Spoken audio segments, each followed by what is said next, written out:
ស្ដីអ្នករៀនភាសាអង់គ្លេសទាំងអស់គ្នាសម្រាប់ថ្ងៃនេះយើងតមេរៀននឹងទៀតតទៅជាមួយពាក្យនិងប្រយោគភាសាអង់គ្លេសតើនេះហ្នឹងហើយអញ្ចឹងពាក្យនេះយើងអានថា serenity សេចក្ដីស្ងប់តើនេះហ្នឹងហើយ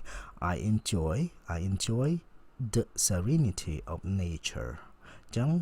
ខ្ញុំរីករាយនឹងសេចក្ដីស្ងប់នៃធម្មជាតិតើនេះហ្នឹងហើយពេលយើងបោះតង់ដើរព្រៃយ៉ាងទៅធម្មជាតិវាលក្ខណៈស្ងប់ស្ងាត់ល្អយ៉ាងទៅយើងលក្ខណៈថាយើងរីករាយជាមួយធម្មជាតិហ្នឹងហើយ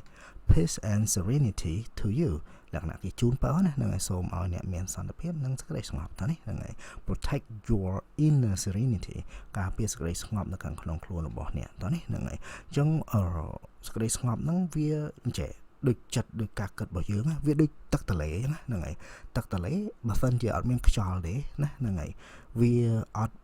ការថាមានលោកទេវាស្ងប់យ៉ាងណាតន់គ្រូណាអត់មានខ្យល់អត់មានត្រីហែលអត់មានអីរំខានវាស្ងប់ទៅតាមធម្មជាតិរបស់វាតើនេះ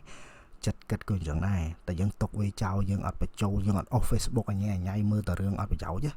អាហ្នឹងក៏យើងចិត្តយើងក៏ទទួលបានការស្ងប់តាមធម្មជាតិវាកើតអលត់អញ្ចឹងណាតងគ្រូណាហ្នឹងហើយប៉ុន្តែបើមួយថ្ងៃយើងខ្វល់ទៅរឿងគេយើងអត់ដែលរៀនសូត្រទេយើងចេះដឹងរឿងគេយើងទឹះច្រើនតោះនេះយើងប្រកាន់ច្រើន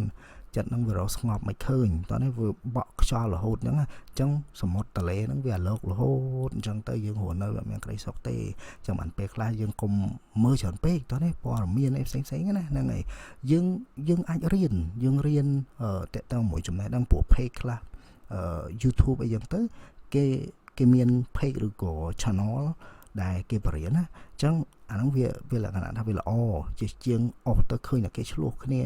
ឃើញតែគេអានេះអានោះណារឿងខ្លះអត់ប្រយោជន៍សោះក៏យើងអង្គុយមើលដែររឿងខ្លះធ្វើឲ្យយើងរៀនតាមបណ្ដាញសង្គមហ្នឹងហើយលក្ខណៈឃើញគេយំយែកឃើញគេប្រៀបធៀបស្រាប់តែចេះប្រៀបធៀបចេះយំយែកដែរប៉ុន្តែខ្លួនឯងអត់អីទេអាហ្នឹងជាបញ្ហាដូចមេរោគចឹងទៅនេះហ្នឹងហើយអញ្ចឹងវាចង់ស្ងប់ឯងកុំឲ្យខ្យល់ហ្នឹងវាបោកចូលក្នុងផ្លេចចិត្តយើងច្រើនពេកតើនេះយល់ណាហ្នឹងហើយអញ្ចឹងប៉ុណ្្នឹងឯងហើយបើចង់រៀនភាសាអង់គ្លេសជាមួយគ្រូតាមអនឡាញទំនាក់ទំនងតាម Telegram YED English with Campbell នឹងឃើញ account Telegram នេះហើយសួរព័ត៌មានទៅ right so bye bye